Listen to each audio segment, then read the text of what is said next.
Praise the Lord. హల్లెలూయా. ప్రభువునందు ప్రియమైన దేవుని సంగమా, ప్రభు అయిన యేసుక్రీస్తు నామంలో మీ అందరికీ కూడా శుభాలు తెలియజేస్తున్నాను. అలాగే ఈ సమయంలో మనం కొద్ది నిమిషాలు దేవుని వాక్యము ధ్యానం చేద్దాం. Praise the Lord. Hallelujah. So ఈ ఉదయకాల సమయమందు మనము దేవుని యొక్క వాక్యాన్ని ధ్యానం చేద్దాం. సమయలో 2వ గ్రంథము 7వ అధ్యాయము 29వ వచనాన్ని ఒకసారి చదువుదాం. దయచేసి నీ దాసుడనైనా నా కుటుంబము నిత్యము నీ సన్నిధిలో ఉండునట్లుగా దానిని ఆశీర్వదించుము. భక్తుడైనటువంటి దావీదు చేసిన ప్రార్థన, దేవా నీ దాసుడనైనా నా కుటుంబము నిత్యము నీ సన్నిధిలో ఉండునట్లుగా ఆశీర్వదించుము. నీవు ఆశీర్వదించినట్లయితే ఉంది నా కుటుంబము నిత్యము ఆశీర్వాదముండునుగాక. నిత్యము ఆశీర్వాదం కావాలి. నా కుటుంబము ఆశీర్వదించబడాలి. నీ సన్నిధిలో ఉండాలి.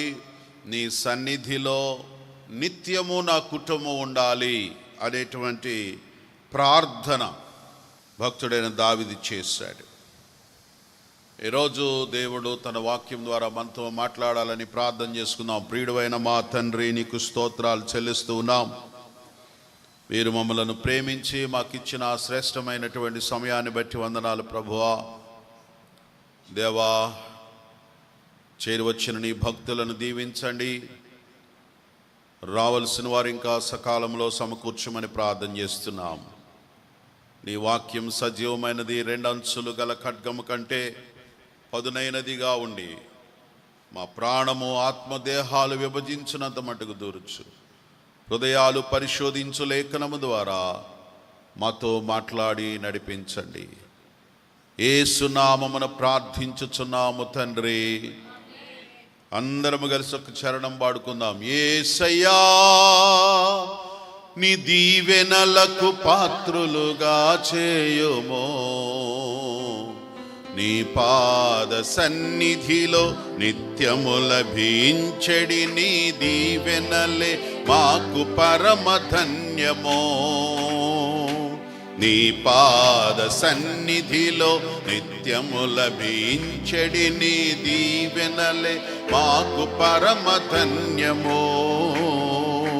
యేసయ్యా నీ దీవెనలకు పాత్రులుగా చేయుమో.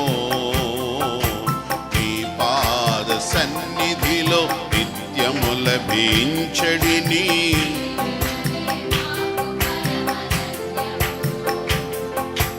దీవెనలే మాకు పరమ ధన్యమో.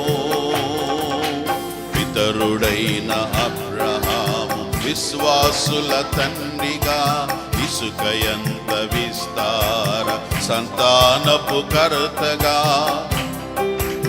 అబ్రహాము విశ్వాసుల తండ్రిగా ఇసుకయంత విశ్వాస సంతానపు విశాలమైన భూభాగము పొందిన యజమానిగా పొందినట్టి ఆ దీవెన మా కొసగుము దేవా. పొందినట్టి ఆ దీవెన మా కొసగుము. అందరం చూద్దాం. పొందినట్టి ఆ దీవెన మా కొసగుము దేవా. పొందినట్టి ఆ దీవెన మా కొసగుము దేవా. పితరుడైన అబ్రహాం విశ్వాసుల తండ్రిగా ఇసుకయంత విస్తార సంతానపు కర్తగా విశాలమైన భూభాగము విశాలమైన పొందిన యజమానిగా పొందినట్టి ఆ దీవెన మా కొసగుము. ఆమేన్.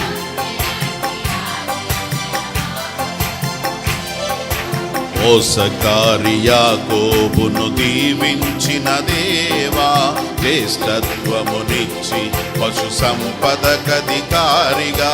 మోసకారి యాకోబును దీవించిన జ్యేష్ఠత్వమునిచ్చి పశు సంపదకధికారిగా. దేవునితో పోరాడి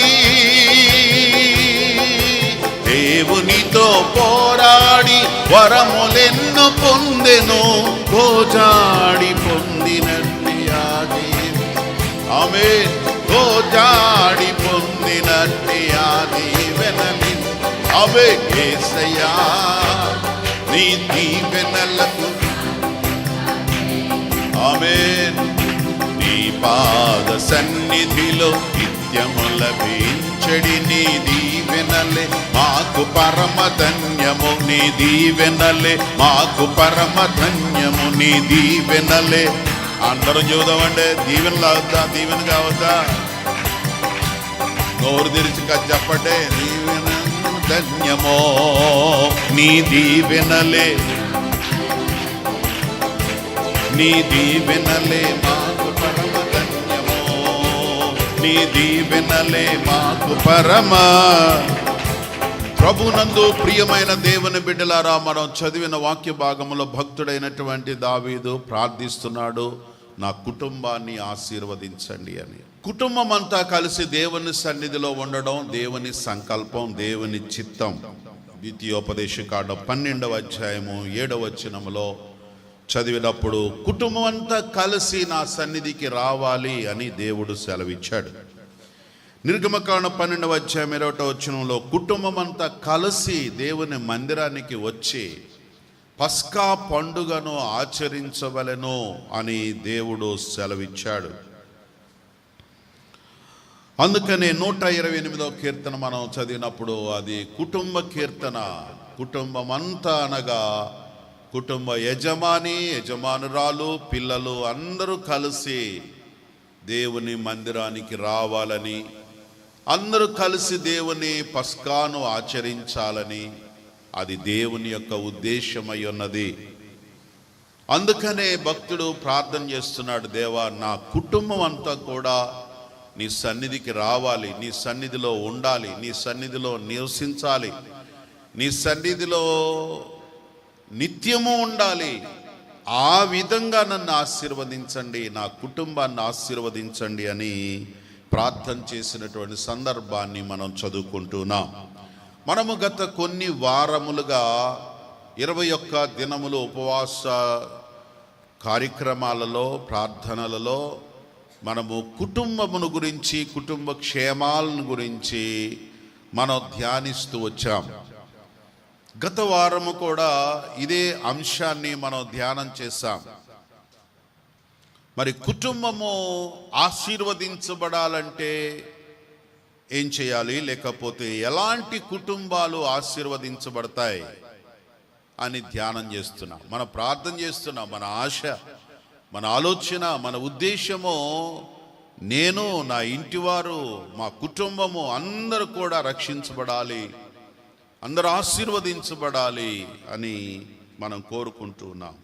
అయితే ఎలా ఉంటే మన కుటుంబం ఆశీర్వదించబడుతుందో గత వారంలో మనము ఒక్క కుటుంబం గురించి ధ్యానం చేశాం. ఎవరికైనా గుర్తుందా ఏ కుటుంబం అది? ఓబేదెదోము అనేటువంటి ఒక మహాభక్తుడు, అతని కుటుంబాన్ని దేవుడు ఆశీర్వదించాడు అని రాయబడింది. ఆయన ఆశీర్వదించబడ్డానికి గల కారణం కూడా అక్కడ రాయబడింది. ఏమిటి ఆ కారణము అంటే, దేవుని మందసం అతని ఇంటిలో ఉన్నదట. దేవుని మందసం ఆయన ఇంటిలో ఉంది. ఆ మందసానికి దేవుడు పెట్టిన పేరేంటంటే కరుణాపీఠము. చెప్పండి ఏంటది? అనగా దేవుడు కనికరించేటువంటి స్థలము, దేవుడు కనికరించే ఒక పీఠము, దేవుడు మాట్లాడేటువంటి ఒక పీఠము, ఒక పులిపీఠము. ఇప్పుడు సపోజ్ నేను ఇక్కడి నుంచి మాట్లాడుతున్నా, ఇది పుల్పీట్, ఒక పీఠం మీద నుండి మాట్లాడుతున్నట్లుగానే దేవుని యొక్క పీఠం పేరేంటంటే కరుణాపీఠము. స్తోత్రం చెప్పండి, హల్లెలూయా. దేవుడు తన పీఠం మీద నుండి కరుణ కలిగిన, కనికరము కలిగిన, దయతో కూడిన సత్యములు, దేవుని వాక్యమును ఆయన బోధించాడు, డైరెక్షన్స్ ఇచ్చాడు. అదే కరుణ. అవసరములో ఉన్నప్పుడు అవసరాలు తీర్చాడు. యుద్ధాలు జరిగినప్పుడు విజయం పొందడానికి మార్గము నిర్దేశించాడు కరుణాపీఠం మీద నుండి. అందువలన అలాంటి ఒక కరుణాపీఠాన్ని మన ఇంటిలో ఉంటే ఆశీర్వదించబడతాము అని ఒబేదెదోము కుటుంబం ద్వారా మనం నేర్చుకున్నాం. ఆ మందసం ఏముందండి అందులో మహాత్మ్యము అంటే మనం 3 విషయాలు దానిలో నేర్చుకున్నాం. దానిలో శాసనములు కలిగిన రాతి పలకలు ఉన్నాయని, రెండవదిగా మన్నాను కొలిచినటువంటి ఓమేరు అనే పాత్ర, మూడవది అహరోను యొక్క చిగురించిన కర్ర. ఈ 3 ఆత్మీయమైన అనుభవాలు ఏ వ్యక్తిలో, ఏ కుటుంబంలో ఉంటాయో ఆ కుటుంబం ఆశీర్వదించబడుతుందని మనం ధ్యానం చేశాం, నేర్చుకున్నాం. శాసనములు కలిగినటువంటి పలకలు అంటే దేవుని ధర్మశాస్త్రము వాక్యాన్ని పాటించే కుటుంబం, ఆ వ్యక్తి ఆశీర్వదించబడతాడు. మన్నా పాత్ర ఆత్మీయంగా దేవునికి కృతజ్ఞత పాత్ర, స్తుతి పాత్ర.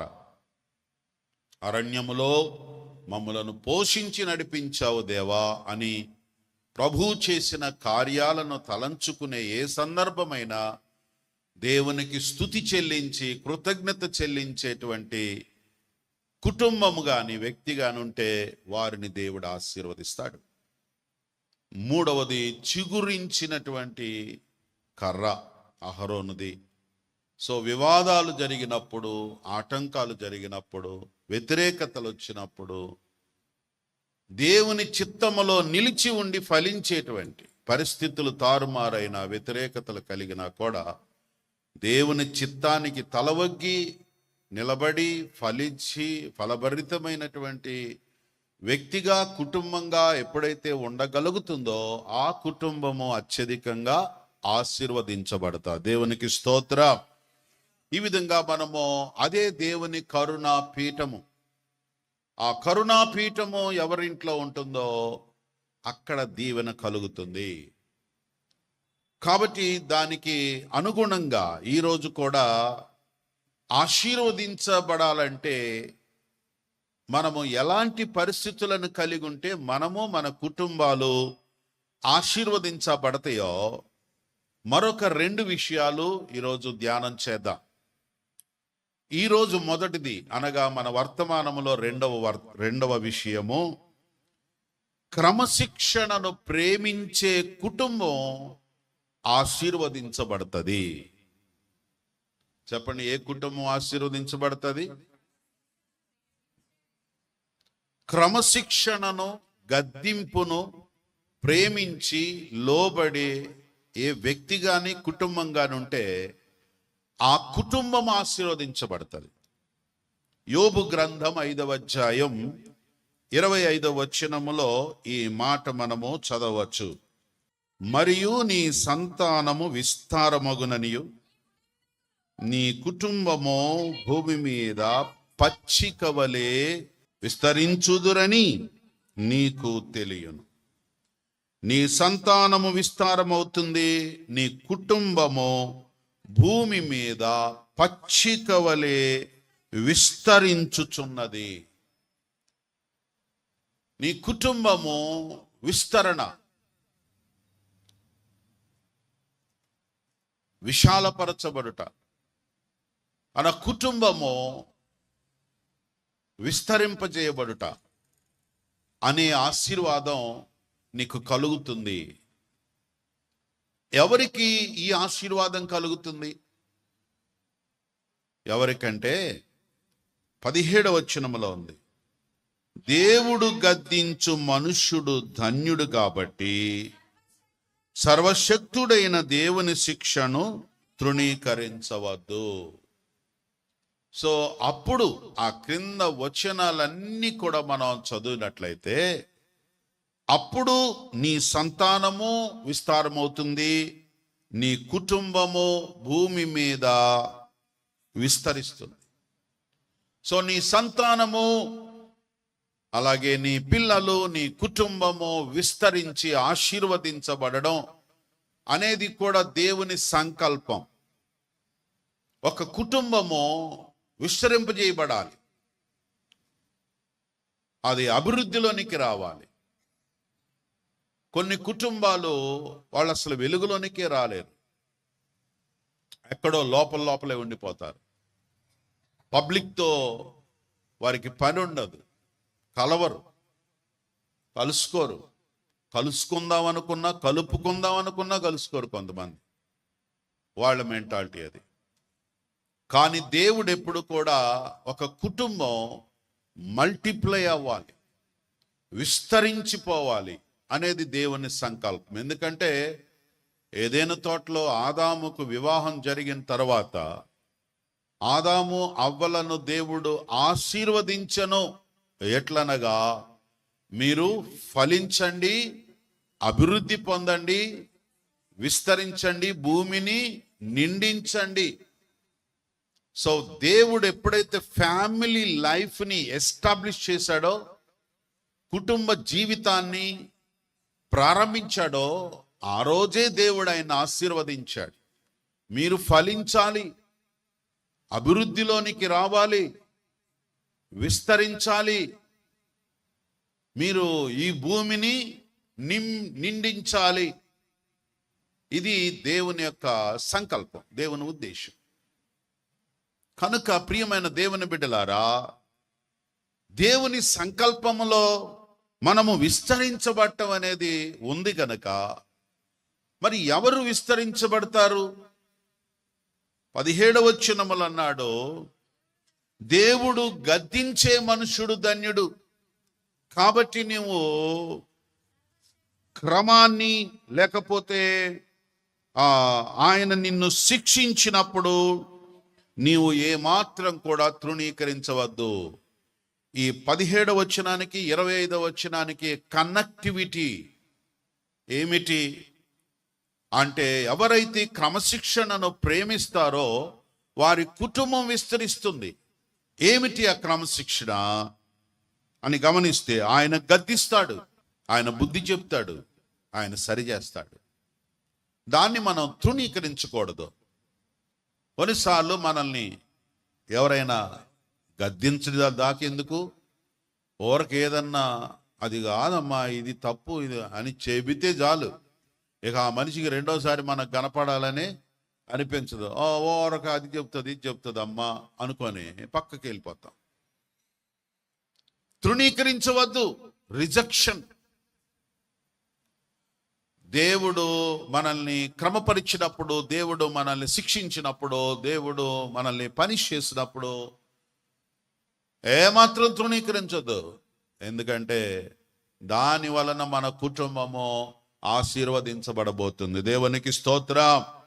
సో ఎప్పుడైతే క్రమశిక్షణకు లోబడతావో అప్పుడు ఎన్ని మేలులు ఉంటాయో తెలుసా అండి? ఆ క్రింద, ఆయన గాయపరుస్తాడు, గాయాన్ని ఆయనే కడతాడు. ఆయన గాయము చేయును, ఆయన చేతులే స్వస్థపరచు. ఇది తండ్రి ఆదరణ. తల్లిదండ్రులు మనల్ని గాయపరుస్తారు, గాయపరిచి వాళ్ళే మనల్ని ఆదరిస్తారు, స్వస్థపరుస్తారు. తల్లి ఉంది, పిల్లల్ని బాగా కొట్టేస్తుంది. కొట్టేటప్పుడు ఎలా ఉంటుందంటే రాక్షసునాగా ఉంటుంది అమ్మ. ఇట్లాంటి రాక్షసు అసలు ఏడుందో అనిపిస్తుంది. కానీ పెట్టేటప్పుడు అమ్మా అని అమ్మని చూడగానే మా బుజ్జి కొండే మా అమ్మని ఏమేమి పొగిడేస్తారు, ముద్దుల మీద ముద్దులు ఎట్టేస్తారు. అమ్మ మీద అంత ప్రేమ వస్తుంది. అంతే, అమ్మ కొట్టేటప్పుడు ఎర్రగొట్టేస్తుంది, పెట్టేటప్పుడు ఎర్రగబెట్టుద్ది. మనకి పెట్టడానికి కూడా కొడతారు కదండి. తినవేంట్రా నాయన అని చెప్పి ఒకటి లాగిచ్చి క్యారమని నోరు తెరవగా నోట్లో అన్నం పెట్టించి. దేవుని ప్రేమ అలాంటిది, క్రమశిక్షణ అలాంటిది. దేవుడు కొన్నిసార్లు మనల్ని అలా క్రమపరుస్తాడు. అలాంటి క్రమశిక్షణ సమయంలో ఎన్ని బాధలు వచ్చినా కూడా ఆయనే మనల్ని నడిపిస్తాడట. 6 బాధలలో నుండి ఆయన విడిపిస్తాడు. 7 బాధలు కలిగిన ఆయన మనల్ని శిక్షించేటప్పుడు ఎన్ని బాధలు వచ్చినా ఎన్ని కష్టాలు వచ్చినా అన్నిటిని ఆయనే విడిపిస్తాడు, ఆయనే బాగు చేస్తాడు. దేవునికి స్తోత్రం. ఒకవేళ కరువు వచ్చిందనుకోండి, క్షామకాలమున, మరణము నుండి, యుద్ధ కాలములో, ఖడ్గము నుండి ఆయన నిన్ను తప్పిస్తాడు. కాబట్టి తృణీకరించవద్దు. అదేగా 17వ వచనంలో, గద్దించే మనుషుడు ధన్యుడవుతాడు రా బాబు. దేవుడు గద్దించే, దేవుడి యొక్క శిక్షను అనుభవించేటువంటి వాడు ధన్యుడవుతాడు. కాబట్టి ఏం చేయాలి? తృణీకరించవద్దు. చూసారా, 6 బాధలు కలిగిన, 7 బాధలు కలిగిన. ఏమిటి ఆ బాధలు? ఆ కింద వచనాలన్నీ మీరు చదువుకుంటే 7 బాధలు ఉన్నాయి అక్కడ. ఆ బాధలన్నీ తప్పించి అప్పుడు నీ కుటుంబము పచ్చికలాగా విస్తరించిపోతుంది. స్తోత్రం చెప్పండి, హల్లెలూయా.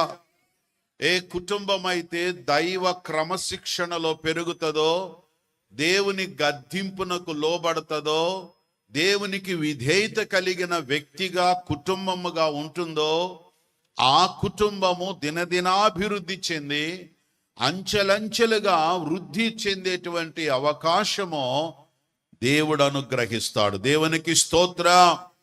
నీ కుటుంబం ఆశీర్వదించబడాలంటే దేవుడు క్రమపరిచినప్పుడు తృణీకరించకుండా శిక్షకు లోబడాలి. దేవుడు మనల్ని క్రమపరచటానికే కదండి. ఇప్పుడు మన మీద ఆఫీసర్లు, అధికారులు ఉన్నారు. అధికారులు మన మీద కోప్పడతారు. దేనికి కోప్పడతారు? ఉట్టినే కోప్పడరు, మనల్ని క్రమపరచటానికి కోప్పడతారు. అధికారులు మంచికే మన మీద కోప్పడతారు కానీ చెడ్డదానికి కోపపడరు. అనగా మనకు మంచి జరగడం కోసమే, మనలో ఉన్న చెడును తొలగించడానికి మన పైన వారు మనల్ని క్రమపరుస్తూ ఉంటారు. అది మనం తృణీకరించకూడదు. నేను ఎప్పుడో చెప్పినట్టున్నాను, ఒకసారి ఒక జింక ఉందంట అడవిలో. దానికి లేక ఒక జింక పిల్ల పుట్టిందట. పుడితే అల్లారు ముద్దుగా పెంచుకుంటుందంట. దాన్ని బయటికి రానివ్వకుండా బుజ్జి జింకగా ఉన్నప్పుడు చాలా మర్యాదగా దాన్ని పెంచుతూ, దానికి కొంచెం కాళ్ళు, కొమ్ములు, ఈకలు, చెవులు పెరిగిపోతుంది, పెద్దదవుతుంది. పెద్దదైనా సరే వాళ్ళ అమ్మకి దృష్టిలో చిన్నపిల్లే కాబట్టి, అమ్మా నువ్వు బయటికి రావద్దురా, బయటికి వస్తే బయట పులులు ఉంటాయి, సింహాలు ఉంటాయి, చాలా ప్రమాదం వస్తుంది, బయటికి రావద్దు. అలాగేనమ్మా. ఈవిడెళ్ళి మేత సంపాదించుకొని తీసుకొస్తుంది. ఇంకా కొంచెం పెద్దదైపోయింది. ఏంటి మా అమ్మ రోజు పాడిందే పాటరా అన్నట్టుగా చెబుతా ఉంది. మనం పెద్దోళ్ళం అయ్యాము, ఇన్నిసార్లు చెప్పాలేంటి అనుకుంటుంది. ఓ రోజు అన్నే అంది, ఏంటమ్మా ఊరక రోజు చెప్తావు, నువ్వు వెళ్ళు, నీ పని నువ్వు చూసుకొని రాపో, నేను ఏడే ఉంటాను, నువ్వేం కంగారు పడబాక, నేనేం చిన్నపిల్ల అనుకుంటున్నావా? ఆహా, మా అమ్మాయికి మెచ్యూరిటీ వచ్చింది, బాగా ఎదిగిపోయింది, మైండ్లో బాగుంది, పర్వాలేదు అనుకో. కానీ మేతకి వెళ్ళిన వెంటనే ఆ రోజు ఏముందో తెలుసా? ఏంటి ఊరక మా అమ్మ బయటికి రావద్దంటది, అసలు బయట ఏముందో చూద్దాం అని తలకాయ అలా బయట పెట్టిందంట. గుహలో నుంచి చల్లటి గాలి వస్తుంది అడవిలో నుంచి. బా, బయట వాతావరణం ఎంత చల్లగా ఉంటే మా మమ్మీ గుహలోనే పెట్టేసిందంటే, ఎవడ పాత చింతకాయ పచ్చడి ఎవడికేం తెలియదు అనుకొని సగం దాకా బయటకు వచ్చిందంట. ఇంకా హాయిగా ఫుల్లుగా బయటకు వచ్చేసిందట. అబ్బో, ఆ చల్లటి గాలికి స్టెప్పులు వేయటం మొదలెట్టిందట. ఎప్పటి నుంచి కనిపెట్టుకొని ఉంది ఆ గుహ చాటున రానే వచ్చేసిందట సింహం. వచ్చేసి తన పని ఈ భలే డ్యాన్సుల మీద ఉంది కదా, ఇక లోహం పట్టలేదు, అమ్మ పట్టలేదు, పక్కన శత్రువు పట్టలేదు, ఎగురుతుంది. ఒకడు పంజా తీసుకొని కొట్టేసరికి దబేలు మన కింద పడిపోయింది, అయిపోయింది. ఈ సింహం పక్కన నక్క ఒకటి ఉంది. అరే బావగారు భలే కొట్టారే, ఒక దెబ్బకే పడిపోయింది అంటే ఏంటనుకుంటున్నావు? కానీ మీరు తింటే మిగిలింది నేను తిందామని అను. నో నో, ఈరోజు తింటాకలేదు. నా పిల్లలకి వేటాడటం ఎలాగో నేర్పించాలి, ఇంటికి పోయి వస్తాను, నువ్వు ఇక్కడే ఉండు, నా పిల్లల్ని తీసుకొస్తాను. ఆడసింహం పిల్లల్ని ఒక్కొక్కసారి వెంటేసుకొని వస్తుంది, ఎందుకంటే వేట నేర్పించటానికి. వచ్చేసరికి దీనికి ఆకలవుతుంది. 2 గారెలు తిన్నట్టుగా దాని 2 చెవులు తినేసింది. జింక చెవులు తినేసింది నక్క. వచ్చేసరికి సింహానికి ఏదో తేడా కొడుతుంది. ఏంట్రా, నేను చూసిన జింక పిల్లకి ఈ జింక పిల్లకి ఏదో తేడా వచ్చింది ఏంటని దీక్షగా చూస్తే చెవులు లేవు, 2 చెవులు లేవు. నక్కని అడిగింది, ఏ నక్క బావా, ఇది ఈ జింక పిల్లకి చెవులు లేవేంటి? బయటోళ్ళండి, మీరు రాజు ఎట్టయ్యారండి అడవికే, దాని చెవులకి నా రాజుకి ఏంటి? ఆయన జింకకు అసలు ఎక్కడన్నా చెవులు ఉంటాయా? కొమ్ములు ఉంటాయి కానీ అన్నాడు. అలాగా, చెవులు లేవా? చెవులు లేకుండా ఏది ఉండదే, చూద్దాం వీళ్ళ అమ్మ ఎక్కడుందో రాని చూద్దాం. అట్నే ఆగిపోయారు అందరూ. రానే వస్తుంది తల్లి దూరం నుంచి నిలబడి. గమనించింది, నా గుహ చుట్టూ పెద్ద మీటింగ్ పెట్టారు. ఏంట్రా బాబు, అయిపోయినట్టుంది నా పిల్ల, నాకు తెలుసు, నేను చెప్పిన మాట ఏందో. ఇంటే ఇలా ఎందుకు ఉంటుంది? నా గుహ ముందు మీటింగ్ వచ్చిందని సింహం ఉంది, నక్క ఉంది, పిల్లలు ఉన్నారంటే అయిపోయింది నా కూతురు అనుకొని అక్కడే వెనక్కి తిరుగుతుందట. సింహం గాండ్రించింది, రాలా గడగడలాడుతూ వచ్చి. ఇప్పుడు నీకు ఒక ప్రశ్న, నీ పిల్లకి చెవులు ఉన్నాయా లేవా? కరెక్ట్గా చెప్పు. ఒక్క సెకండ్ ఆలోచించి, నా పిల్లకి చెవులు లేవండి అందట. నాకు ఎగిరిగా అంతేసింది. అయ్యా, ఒకవేళ ఉన్నాయి అన్నట్టయితే నక్క పని అయిపోయేది. ఆ తల్లి చెవులు లేవండి అని చెప్పేసింది. చెవులు లేవా? అవును, నా పిల్లకి చెప్పినప్పుడు వినే చెవులు లేవు, చెప్పిన మాట వినే చెవులు లేవు, క్రమము ప్రకారం నేర్పించే మాటలు వినే చెవులు లేవు. అందుకే ఈరోజు తన ప్రాణం మీదకి తెచ్చుకుంది. క్రమశిక్షణ అంటే మనకి ఇష్టం ఉండదు, కానీ ఎవరు ఆశీర్వదించబడతారు?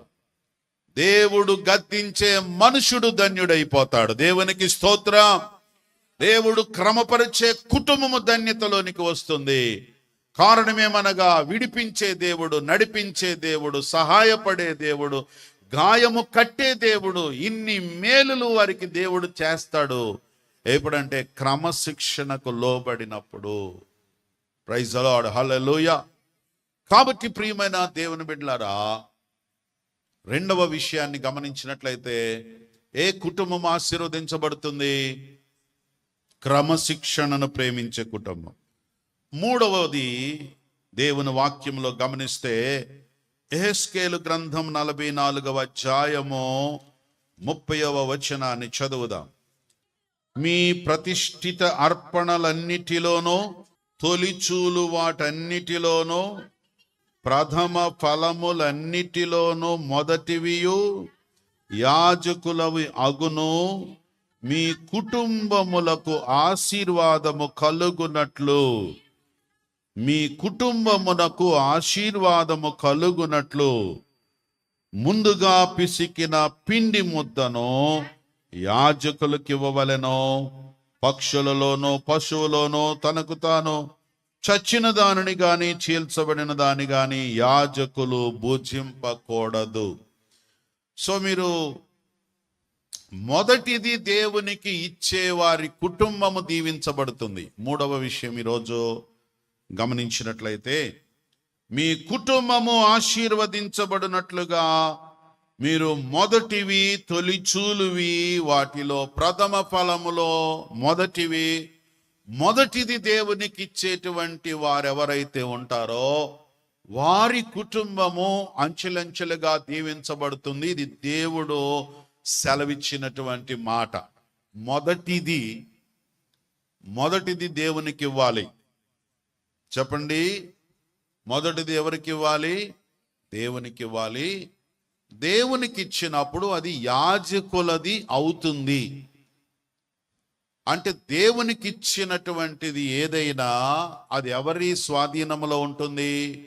యాజకుల యొక్క స్వాధీనములో ఉంటుంది. కనుక ఏ కుటుంబం అయితే ఇచ్చే కుటుంబముగా మొదటిది ఏదైనా సరే, ఒకవేళ మొదటిది అని ఆలోచించినట్లయితే ఇక్కడ దేవుడు చెప్పింది ఏంటంటే, మొదటి ముద్దలో నుంచి మొదటిది దేవునికి ఇవ్వాలి. అలాగే ప్రతిదానిలో నుంచి కూడా మొదటిది లేక ప్రథమ ఫలం అనేది దేవునికి ఇవ్వాలి అని ప్రభు మనకి నేర్పించాడు. మీరు నోట్ చేసుకోండి, తర్వాత చదువుకోండి. ఇది దేవుని వాక్యానుసారముగా మనం దేవునికి ఇవ్వడం అనేది వాక్యానుసారమైనదిగా గమనించాలి. అదే అధ్యాయములో 28, 29 వచనాల్లో మీరు చదివినట్లయితే, యాజకులకు స్వాస్థ్యము నేనే, వారికి ఇవ్వబడిన స్వాస్థ్యము ఏమనగా, ఇజ్రాయేలీల్లో వారికి స్వాస్థ్యము లేదు, ఇజ్రాయేల్లో వారికి ఎంత మాత్రం స్వాస్థ్యము ఇవ్వకూడదు. నేనే వారికి స్వాస్థ్యము. నైవేద్యములు, పాప పరిహారార్థ బలి మాంసమును, అపరాధ పరిహారార్థ బలి మాంసమును వారికి ఆహారమును, ఇశ్రాయేలీల చేత దేవునికి ప్రతిష్ఠితములగు వస్తువులన్నీ వారివి అనేటువంటి విషయాలు ఇవన్నీ కూడా మీరు చూడవచ్చు. దేవుని వాక్యంలో మీరు కొన్ని రెఫరెన్సెస్ నోట్ చేసుకున్నట్లయితే, ఇది దేవుడు ఆజ్ఞాపించాడు. ద్వితీయోపదేశ కాండములో దేవుడు తన ప్రజలకి తెలియజేసిన విషయం ఏమిటంటే, ద్వితీయోపదేశ కాండం 26వ అధ్యాయం 2వ వచనములో, వేటిలో మనము ప్రథమ ఫలము లేక మొదటిది దేవునికి ఇవ్వాలో ప్రభువు మనకి బోధించాడు. భూమి ఫలాలలో ఇవ్వాలి. మొదటిది ఏంటంటే, ఇందులో మొదటిది ఇవ్వాల్సిన వాటిలో భూమి ఫలాలు అంటే ఏమిటి? భూమి నుండి వచ్చేటువంటి ధాన్యము, దానిలో ప్రథమముగా వచ్చినది దేవునికి ఇవ్వాలి. నిర్గమకాండం 22వ అధ్యాయం 29వ వచనములో సస్య ద్రవ్యములు అనే మాట రాయబడింది. మొదటిది సస్య ద్రవ్యములు అనగా ద్రవ రూపములో ఉండేవి కూడా దేవునికి ఇవ్వాలి. సంఖ్యాకాండం 18వ అధ్యాయము 12వ వచనములో రాయబడింది, అదేమనగా నూనె ద్రాక్షారసం ద్రవ రూపములో ఉన్నవి దేవునికి ఇవ్వడం ప్రభు నేర్పించాడు మనకి. అది నూనెయు ద్రాక్షారసం, సస్యద్రవ్యాలు. మొదటిది భూమి ఫలాల్లో ధాన్యము, రెండవది సస్యద్రవ్యాల్లో నూనె ద్రాక్షారసము. లేవ్యకాండము 2వ అధ్యాయము 11 నుండి 13 వచనాలు చదివితే, వారికి దొరికి వారి తినేటువంటి పదార్థాలు తేనె మరియు ఉప్పు. తేనె, ఉప్పు కూడా దేవునికి ప్రథమ ఫలాలలో నుంచి దేవునికి ఇవ్వాలని దేవుడు తెలియజేశాడు. అలాగే నిర్గమకాండము 22వ అధ్యాయం 29వ వచనములో కూడా చదివినప్పుడు, ఎద్దులు, గొర్రెలు, పశువులన్నిటిలో దేవుడు మనకిచ్చి ఆశీర్వదించిన సకల పశువాదులన్నిటిలో కూడా ప్రథమ ఫలము దేవునికి ఇవ్వాలి. అదే వచ్చిన భాగములో, నీ కుమారులలో జ్యేష్ఠుణ్ణి నాకు ఇచ్చేయాలని దేవుడు సెలవిచ్చాడు. అనగా మీ కుటుంబములో జ్యేష్ఠుడు అనగా ప్రథమ సంతానం ఎవరైతే ఉన్నారో వారు దేవునికి చెందినవారు. అలాగే సామెతల గ్రంథం 3వ అధ్యాయము 9వ వచనములో ఓవరాల్ గా చెప్పబడింది ఏమిటంటే, నీ రాబడి అంతటిలో అది పశువులలో నుండి, ధాన్యములో నుండి, సస్య ద్రవ్యములలో నుండి గాని దేవుడు ఏ వైపు నుండి మనకి రాబడి వచ్చిందో, మనకి కలిసి వచ్చిందో, మన కష్టానికి ఫలితం వచ్చిందో, దానిలో నుంచి దేవునికి ప్రథమ ఫలాలు ఇచ్చిన కుటుంబాలు దీవించబడతాయి. ఈ సందర్భంగా మనము దేవునికి ఇచ్చిన వాళ్ళని మనం గుర్తు చేసుకోవచ్చు. అబ్రహాము దేవునికి తనకు కలిగిన వాటన్నిటిలో నుండి 10వ భాగము దేవునికి ఇచ్చాడు అని రాయబడి. తాను సంపాదించిన వాటన్నిటిలో 10వ భాగము దేవునికి ఇచ్చాడు. యాకోబు కూడా దేవుని వాగ్దానం పొందుకున్న తరువాత దేవుడు ఆయనతో మాట్లాడాడు. ఆదికాండం 28వ అధ్యాయంలో, యాకోబు, నువ్వు వెళ్ళే చోటుకి నేను వస్తున్నాను, నిన్ను కాపాడతాను, నిన్ను తీసుకొని వస్తాను, నీకేలాంటి ఇబ్బందులు కలగవు, ఒకవేళ కలిగినా నువ్వు వెళ్ళే స్థలములో నేను కాపాడుతూ ఉంటాను. కానీ ఈరోజు నువ్వు పారిపోతున్నావు, ఒంటరిగా వెళుతున్నావు, కానీ నీవు వచ్చేటప్పుడు నేను నిన్ను ఆశీర్వదిస్తాను, నువ్వు మళ్ళా తిరిగి వస్తావు అని 28వ అధ్యాయంలో దేవుడు ఆయనతో మాట్లాడాడు. అప్పుడు యాకోబు తనను తాను అప్పగించుకున్నాడు. దేవా, నువ్వు చెప్పేదంతా నిజమైతే, నువ్వు నన్ను ఆశీర్వదిస్తావు కాబట్టి, నువ్వు నన్ను దీవిస్తానని చెప్పావు కాబట్టి, నేను మళ్ళా ఆ విధంగా ఆశీర్వాదకరంగా గనక తిరిగి వస్తే, నేను ఇక్కడ ఏ దర్శనమైతే నువ్వు నాకు కనబడ్డావో ఈ స్థలంలోనే నేను తలగడగా పెట్టుకున్న రాయి ఒక చిన్న దేవాలయాన్ని కట్టిస్తాను. ఆ దేవాలయానికి నా రాబడిలో ఉన్నటువంటి ఆదాయములో ఉన్న వాటన్నిటిలో 10వ వంతు నేను ఇస్తాను అని దేవునికి మొక్కుకున్నాడు. దేవుడేమో ఇవ్వాలి అని నేర్పించాడు. మరి భక్తులేమో వారిని దేవుడు ఆశీర్వదించిన కొలది దేవునికి 10వ వంతు ఇచ్చారు. ఇలా చెప్పుకుంటూ వెళితే చాలా మంది ఉన్నారు, వారి యొక్క 10వ భాగమును దేవునికి ఇచ్చారు. కొత్త నిబంధనలోనికి వచ్చిన తర్వాత చాలా మంది దశమ భాగము ఇవ్వని అవసరం లేదు అని బోధిస్తూ ఉన్నారు. వారు మరి ఈ వచనాన్ని ఎలా అర్థం చేసుకుంటున్నారో తెలియదు, కానీ నేను చాలాసార్లు చెప్పాను. మత్తయి 23:23లో రాయబడిన మాట ఏమిటంటే, శాస్త్రులు, పరిసయ్యులు మొదలగు అటువంటి వారు దేవునికి దశమ భాగాలు ఇస్తున్నారు, కానీ నీతి న్యాయాలు వదిలేశారు. అంటే దేవుడికి ఇచ్చేస్తున్నాం కదా అని చెప్పి అన్యాయంగా జీవించడం, అన్యాయంగా ప్రవర్తించడం, వాళ్ళు ఇష్టం వచ్చినట్టు జీవిస్తున్నారు. దేవుడికి ఇచ్చేది ఇచ్చేస్తున్నాం కదా అనుకుంటున్నారు. అందుకే యేసు ప్రభు వారు అక్కడ ఏం చేశారంటే వాళ్ళని ఖండించి, అయా మీరు దశమ భాగాలు ఇస్తూ ఉన్నారు, అన్నిట్లో ఇస్తున్నారు. వారట మరి తాలింపులో వేస్తారు కదా, పుదీనాలోనో, సోపులోనో, జీలకర్రలోనో, కాబట్టి వాళ్ళకి చిన్న చిన్న వాటిలో, అంటే జీలకర్ర వాటిలో కూడా ఇస్తున్నారు, ఆవాల్లో ఇస్తున్నారు. అంటే వాళ్ళు ఎంత పర్ఫెక్ట్గా అన్నిట్లో ఇస్తున్నారు, ఇస్తున్నారు, కానీ జీవితాలు సరిగా లేవే అని దేవుడు వాళ్ళని ఖండిస్తూ ఆ 23:23లో రాసిన మాట ఏంటంటే, అంటే మీరు నీతి న్యాయాలు కలిగి ఉండండి, అవి మానేయండి అని కాదు, వాటిని మానక వీటిని కూడా చేయవలెను. అంటే 2 బ్యాలెన్స్ చేసుకోవాలి. దేవునికి ఇచ్చుటను, దేవునికి ఇచ్చేటువంటి విషయంలో ఆ క్రమాన్ని పాటిస్తూ ఉండాలి. దానితో పాటుగా నీతిగా, న్యాయంగా, యథార్థంగా, కనికరమును, ప్రేమను, దేవునికి సంబంధించినటువంటి ఆత్మీయ జీవితాన్ని 2 కూడా బ్యాలెన్స్ చేసుకోవాలి. ఈ 2 ఉండాలి అని చెప్పడానికి ఆ వచనము దశమ భాగములు ఇచ్చుటను ప్రోత్సహిస్తుంది అన్న వచనాన్ని గుర్తించాలి. కానీ పౌలు గారి పత్రికలోకి వెళ్ళిన తర్వాత పౌలు గారు ఏమని రాస్తూ వచ్చాడంటే, మీరు వర్ధిల్లిన కొలదివ్వండి, వర్ధిల్లిన కొలదివ్వండి. అంటే దశమ భాగాలే పరిమితం కాదు, ఇంకా మీరు వర్ధిల్లే కొలదివ్వాలి అని పౌలు గారు చెప్పాడు.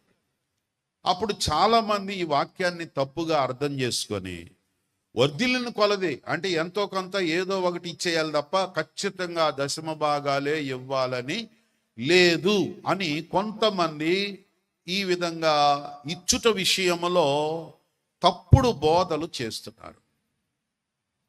వర్ధిల్లిన కొలది అని అంటే దశమ భాగమునకు మించి ఇస్తున్నావు, అది ఇంకా గొప్ప విషయం.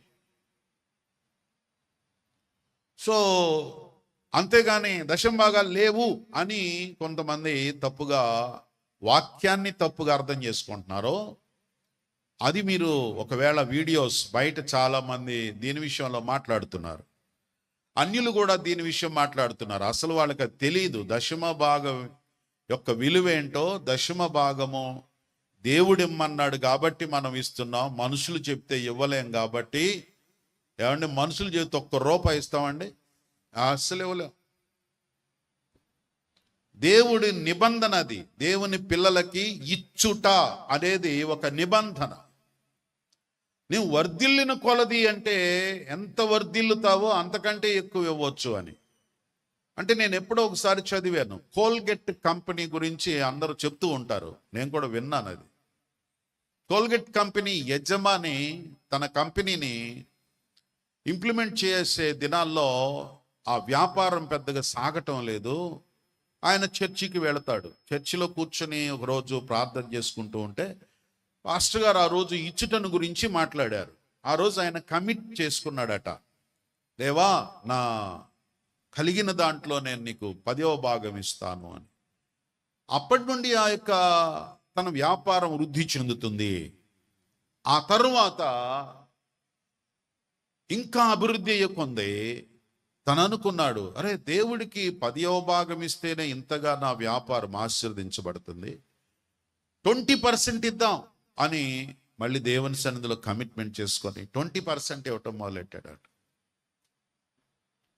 ఇంకా తను వ్యాపారం వృద్ధి చెంది ప్రపంచం అంతా, మనకి టూత్ పేస్ట్ మొట్టమొదట తెలిసింది ఏది చెప్పండి? కోల్గేట్. బాగా పరిచయం అయింది, తెలిసింది, తరాలకు తెలిసింది ఏంటంటే కోల్గేట్.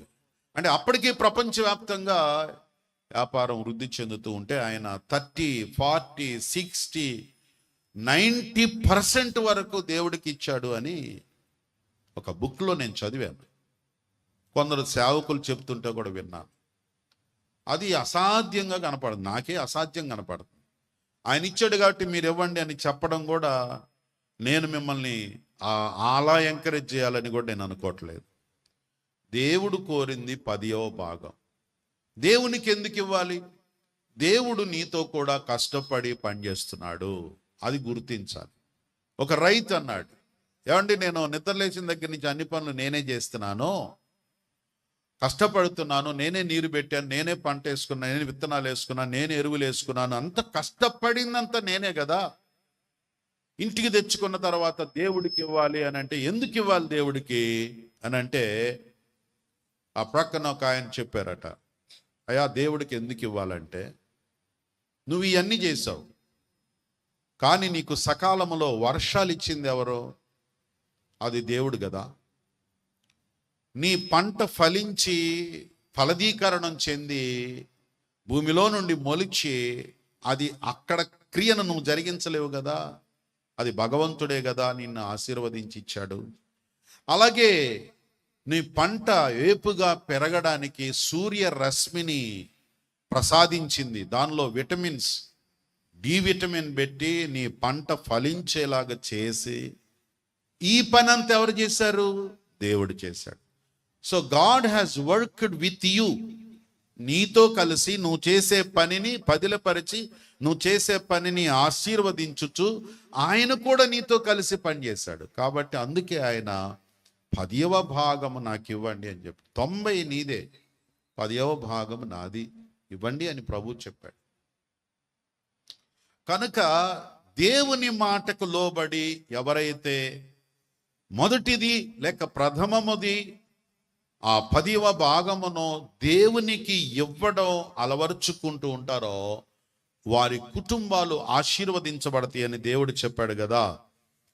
నీ కుటుంబము ఆశీర్వదించబడినట్లు నీకు కలిగిన వాటిలో మొదటిది దేవుని యొద్దకు తీసుకొని రావాలి. దేవుడి కంటే నిన్న డిబేట్ జరిగింది. డిబేట్లో ఒక క్వశ్చన్ ఒకళ్ళు రాశారు, ఏమండి ఆ దశమ భాగాలు ఇవ్వమని మా ఆయనకి చెప్తున్నాను, కానీ మా ఆయన అంటున్నాడు నీకు తెలియదు ఊరుకో దశమ భాగాలు ఎందుకు ఇవ్వాలా, ఇచ్చే అవసరం లేదులే అని చెప్పి, ఒకవేళ ఇచ్చినా కూడా ఎవరన్నా పేద పాస్టర్లకి ఇవ్వాలి కానీ అని అంటూ ఉన్నారంట. కానుకల దగ్గర పాపం ఆ కుటుంబంలో గొడవ జరుగుతుంది. నేను చెప్పాను కానుక విషయంలో గొడవ పడబాకండి, దాని విషయంలో గొడవ పడే ఆయన ఒక ఆయన ఉన్నాడు, ఆయన చూసుకుంటాడు. ఎందుకంటే ఇప్పుడు నా వస్తువు ఎవరన్నా తీసుకెళ్ళారు అనుకో, 10 రోజులు ఇవ్వలేదు అడుగుతానా లేదా, ఒక నెల రోజులు ఇవ్వలేదు అడుగుతానా లేదా, ఓ సంవత్సరం ఇవ్వలేదు నేను అడుగుతానా లేదా, నాది కాబట్టి నేను అడుగుతా. శ్యాంబాబు నాది ఆయన తీసుకున్నాడు, నువ్వు పోయి అడగంట. సార్ మీ వస్తువు సార్, అది మీరు అడగండి, మీకు హక్కు ఉందని మళ్ళీ నాకే చెబుతాడు ఆయన. నా వస్తువు కాబట్టి నాకు హక్కు ఉంది. అలాగే 10వ భాగము మొదటిది నాది అని దేవుడు చెప్పాడు. దాని విషయంలో మనతో కొట్లాడేవాడు, పోరాడేవాడు, అడిగేవాడు, ఇవ్వకపోతే దాని వలన ఏం జరుగుతుందో అది చూసుకునేవాడు ఆయన. కాబట్టి కుటుంబంలో ఎవరైనా అలా దశమ భాగాలు ఇవ్వట్లేదని యజమానులతో కొట్లాడబాకండి, యజమానురాలతో కొట్లాడబాకండి, బాధపడబాకండి. మీరు హ్యాపీగా ఉండండి. మీరు, మీ భర్త, మీ పిల్లలు అందరూ, మీ భార్య అందరూ మంచిగా ఉండండి. దశమ భాగం దేవునికి ఇవ్వాలని మనకు ఉంటుంది, కానీ ఇవ్వడానికి అడ్డు ఏదో వస్తుంటుంది. దాని విషయం దేవుడు చూసుకుంటాడు, ఆ వ్యక్తి చూసుకుంటాడు. కనుక మీరెవరు కంగారు పడదు. అలాగే మన వ్యక్తిగతంగా తీసుకొని దేవునికి మనం కమిట్మెంట్ చేసుకొని దాన్ని బట్టి మనం ఫాలో అవుతూ ఉండాలి. దేవునికి ఇచ్చుట విషయంలో సీరియస్గా తీసుకోవాలి. ఎందుకంటే అది దేవుడు మాట కాబట్టి, నీ రాబడి అంతట్లో దేవునికి ఇవ్వాలని చెప్పింది దేవుడు కాబట్టి, ఏ మనుషులు కాదు కదా. చాలాసార్లు పాస్టర్లే చెప్పారని అనుకుంటూ ఉంటారు. మరి పాస్టర్ గారు అన్నీ చెబుతున్నప్పుడు అది చెప్పకపోతే ఎలాగా చెప్పండి. ఇదొక్కటి మాత్రమే పాస్టర్ గారు చెప్పకూడదు, మిగిలిన అన్ని మాత్రం చెప్పాలి. మా పాస్టర్ గారు మంచి ప్రసంగం చేయాలి, బాగా కవ్వించాలి, నవ్వించాలి, ఉబ్బించాలి, ప్రేమించాలి, కఠినంగా మాట్లాడకూడదు. మాట్లాడకూడని 2 విషయాలు ఏంటంటే, కఠినంగా మాట్లాడకూడదు, ప్లస్ దశమ భాగాల విషయం మాట్లాడకూడదు. ఈ 2 మాట్లాడకూడని. కాబట్టి మరి పాస్టర్ గారు ఇవన్నీ మాట్లాడకపోతే ఎలా తెలుసుకుంటారు? తెలుసుకోలేరు కదా. ఇప్పుడు నిన్న క్వశ్చనరీ వచ్చినప్పుడు వాళ్ళు రాసిన దాంట్లో వాళ్ళ హస్బెండ్ పేద పాస్టర్లకి ఇవ్వాలి కానీ ఎక్కడ పడితే అక్కడ ఇవ్వకూడదు అని అంటూ ఉంటారు. అది వాక్యం తెలియదు కాబట్టి ఆయన అలా మాట్లాడాడు. అదే రెగ్యులర్గా దేవుని సన్నిధికి వస్తూ వాక్యం తెలుసుకుంటే ఆ మాట మాట్లాడు. ఎందుకంటే వాక్యంలో లేదుగా, నీ దశమ భాగం తీసుకెళ్ళి పేదవాళ్ళకి ఇవ్వండి అని వాక్యం లేదు కదా. పేదవాళ్ళకి ఇవ్వాల్సిన విధానం వేరు, పేదవాళ్ళకి ఇచ్చేది వేరు. అంటే పేదవాళ్ళకి ఇవ్వద్దని కాదు, పేదవాళ్ళకి ఇచ్చేటువంటి ఆ సబ్జెక్ట్ వేరు, దేవునికి ఇచ్చేది వేరు. ఇది బైబిల్లో తరోగా చదువుకొని నేర్చుకుంటే అప్పుడు అర్థమవుతుంది. కనుక అర్థం కాని భర్తలు, అర్థం కాని భార్యలు, అర్థం కాని పిల్లలు ఉన్నప్పుడు దేవునికి ఇచ్చే విషయంలో ఎవరు కూడా అనాలోచితంగా మాట్లాడుకొని కుటుంబాల్లో నెమ్మది లేకుండా ఉండకూడదు అని చెప్పడం జరిగింది. కనుక నా ప్రియమైన దేవుని బిడ్డలారా, దేవుడు ఒక కుటుంబాన్ని ఆశీర్వదించాలంటే నీకు కలిగిన దాంట్లో నాకు ఇవ్వాల్సింది ఇవ్వండి అని చెప్పారు. సో మీరు మలాకి గ్రంథం చదివితే ఇంకా చాలా సీరియస్గా ఉంటుంది. దేవుడు అంటాడు, మీరు నా దగ్గర దొంగతనం చేస్తూ చాలా హీరోల్లాగా స్టైల్ కొడుతున్నారు అంటాడు దేవుడు. ఏంటంటే మేమేం దొంగతనం చేశామో అంటున్నారు వాళ్ళు. ఏం దొంగతనం చేసేది ఏంటయ్యా? దశమ భాగం నాదైతే మీరు నాకు ఇవ్వకుండా, ఇప్పుడు అప్పు తీసుకున్న వాళ్ళు ఎవరైనా మనకి ఇవ్వకుండా వాళ్ళు కారుల్లో తిరుగుతున్నారు అనుకోండి, ఎట్టుంటుంది చెప్పండి? మనకి నీరు గారిపోమో, ఏంటి పరిస్థితి ఎలాగుంది అని. దేవుడు కూడా అదే అంటున్నాడు, 10వ భాగము నాకు ఇవ్వాలని మీకు ఆజ్ఞ జారీ చేశాను, కానీ మీరేమో మీ ఇష్టం వచ్చినట్టు జీవిస్తున్నారు అని మలాకి గ్రంథంలో అడిగితే వాళ్ళు అడుగుతున్నారు, ఏంటంటే మేము ఏ విషయంలో దొంగ వాళ్ళమి అని అంటే, నాకు ఇచ్చే విషయంలో మీరు తప్పించుకొని తిరుగుతున్నారు కదా అని దేవుడు మాట్లాడుతూ వచ్చాడు. సో ఈ విషయాన్ని వాక్యంలో నేర్చుకొని వాక్య ప్రకారంగా మనము దేవుని పని కొరకు దేవునికి ఇవ్వడం నేర్చుకోవాలి. అండ్ ఆల్సో ఈ పెద్ద ఆలోచన డౌట్ ఏంటంటే, నేను చెప్పాను మీకు చాలాసార్లు, మన ఆఫరింగ్ కవర్ మీద 5 ప్రసంగ టైటిల్స్ ఉంటాయి ఆఫరింగ్ గురించి, కానుకల విషయంలో. ఎప్పుడో ఒక 15 ఏళ్ల క్రితం ఏమో బోధించినట్టున్నాను, 10-15 ఏళ్ల క్రితం. మళ్ళీ ఒకసారి మాట్లాడాలి, ఎందుకంటే జనరేషన్ మారిపోయింది కదా. సో ఒక్కొక్క పాయింట్ మీద ప్రసంగం చేయటం జరిగింది, దేవుని వాక్యం నేర్చుకోవటం జరిగింది. సో అది ఇచ్చుట విషయంలో వాక్యం నేర్చుకుంటే మనం వాక్యానుసారంగా జీవించవచ్చు. ఎవరో మనుషుల మీద బాధపడాల్సిన అవసరం లేదు. వాక్యం తెలియని వాళ్ళు మనుషుల మీద బాధపడుతూ ఉంటారు. అందువలన దయచేసి తెలుసుకోండి. అంటే ఒకవేళ ఇవ్వడం అనేది ఇష్టం లేదనుకోండి, వాక్యం చదివితే అసలు దేవుడు ఏం చెప్పాడు, ఇది కరెక్టేనా కాదా అని వాక్యం నేర్చుకోగలిగితే అప్పుడు ఆటోమేటిక్గా ఎలాంటి వాళ్ళైనా దేవునికి ఇచ్చి దీవించబడతాం. ఇచ్చుట ద్వారానే కదా ఎవరైనా దీవించబడతారు. ఇచ్చుట ధన్యత, పుచ్చుకొనుట కంటే ఇచ్చుట ధన్యత. ఎవరైనా సంతోషపడేది ఏంటో తెలుసా? ఎవరి దగ్గరన్నా అడిగి తీసుకునే దానికంటే కూడా నేను అడిగిన వాళ్ళకి ఇచ్చేస్తాను అనేటువంటి ఆ మనోనిబ్బరం, ఆ ధైర్యం, ఆ సంతోషం, అది వేరుగా ఉంటుంది. అది గొప్ప ధన్యతగా ఉంటుంది. నేను పలానా వాళ్ళకి ఇచ్చాను, నేను వీళ్ళకి ఇచ్చాను, వాళ్ళకి ఇచ్చాను చెప్పుకునే ఎంత సంతోషం. అదే ఎవరన్నా నేను వాళ్ళని అడుక్కున్నాను, వాళ్ళని అడిగాను, వాళ్ళు ఇచ్చారు చెప్పుకుంటారా? చెప్పరు. ఎవరన్నా ఇచ్చారని చెప్పినా కూడా చెప్పరు. ఏంటంటే ఇచ్చేవాళ్ళమ్మా, ఒకసారి ఇచ్చావు 100 సార్లు చెబుతున్నావు అని వాళ్ళ మీద తిరగబడతాం. అంటే మనకి ఎవరన్నా ఇచ్చినా కూడా ఇచ్చారని తెలిస్తే బాధపడతాం కదా. అదే మనం ఎవరికన్నా ఇచ్చామనుకోండి, అది ఇందాక అనుకున్నాం కదా, 100 రూపాయలు ఇచ్చి 100 సార్లు చెప్పినట్టు, అది ఎంత తృప్తిగా ఉంటుంది. ఇచ్చినప్పుడు మనము ఎంత ఘనంగా ఉంటుంది. అదే దేవుని వాక్యం అంటుంది, పుచ్చుకొనుట కంటే ఇచ్చుట ధన్యత, అది గొప్ప ధన్యత. కనుక ఈ యొక్క ఉదయకాల సమయంలో మన కుటుంబము ఆశీర్వదించబడాలంటే 3 ప్రాముఖ్యమైన విషయాలు. 1 చెప్పండి, దేవుని మందసం మన ఇంటిలో ఉంటే మన గృహము ఆశీర్వదించబడుతుంది. 2వది, క్రమశిక్షణను ప్రేమించే కుటుంబం, వారు విస్తరిస్తారు, అభివృద్ధి చెందుతారు. 3వది, దేవునికి ఇచ్చేవారు దీవించబడతారు. దేవుడు చెప్పాడు కాబట్టి. కనుక అంత మాత్రాన మరి పాస్టర్ గారు మీరు ఎందుకంటే చెప్పేదండి, మరి చెప్పటానికే కదా ఉంది, చెప్పాలి కాబట్టి చెప్తూ ఉన్నాము. అంతేగాని ఇదేదో వంకరగా తీసుకొని వీళ్ళు ఇంతే చెబుతారులే అనుకుంటూ ఉంటారు. మంచిదే, ఆయన మరి ఇవ్వకపోతే ఎలాగ? దేవుని పిల్లలం ఈరోజు మన సంఘాలు అభివృద్ధి చెందుతూ ఉన్నాయి. అది ఆయన ఎవరో పేద పాస్టర్లకు ఇవ్వాలని అంటున్నట్టున్నారు కదా. మరి అలా వ్యక్తికి అర్థం కాదు మనం ఎంత పేదవాళ్ళమో కదా. అంటే మనం ఎంత పని దేవుని తరపున చేస్తున్నామో ఆ పని యొక్క అవసరతలు, ఆ మ్యాన్ పవర్, మనీ పవర్ ఎంత నీడ్ ఉంటుందో తెలియదు. పైన చూసి చాలామంది ధనవంతులు వీళ్ళు అనుకుంటారు. అంటే ఇంకా చాలా గొప్పలు వాళ్ళు ఉన్నారులేండి, మనలాంటి వాళ్ళ గురించి కాదని నేను అనుకుంటాను. గొప్ప గొప్ప ధనవంతులు, కోటీశ్వర్లు ఉన్నారు. వాళ్ళు కూడా కోటీశ్వర్లు అయింది ఏదో ఎక్కడి నుంచో కలిసి రావటం కాదు. ఏ సేవకుడైనా కష్టంలో నుంచి పైకి వస్తాడు. దేవుడు వాళ్ళని ఆశీర్వదిస్తాడు, వాళ్ళ పనిని ఆశీర్వదిస్తాడు, వాళ్ళ విజన్ని దేవుడు నడిపిస్తాడు. ఆ విజన్లో ముందుకు సాగిపోతారు. సో గొప్ప వాళ్ళు అయిపోతారు. ఎవరి స్థాయిలో వాళ్ళు దేవుని పనిని అంత గొప్పగా చేస్తూ ఉంటారు. అంత మాత్రాన వాళ్ళకి ఏమిలే అనుకోకూడదు.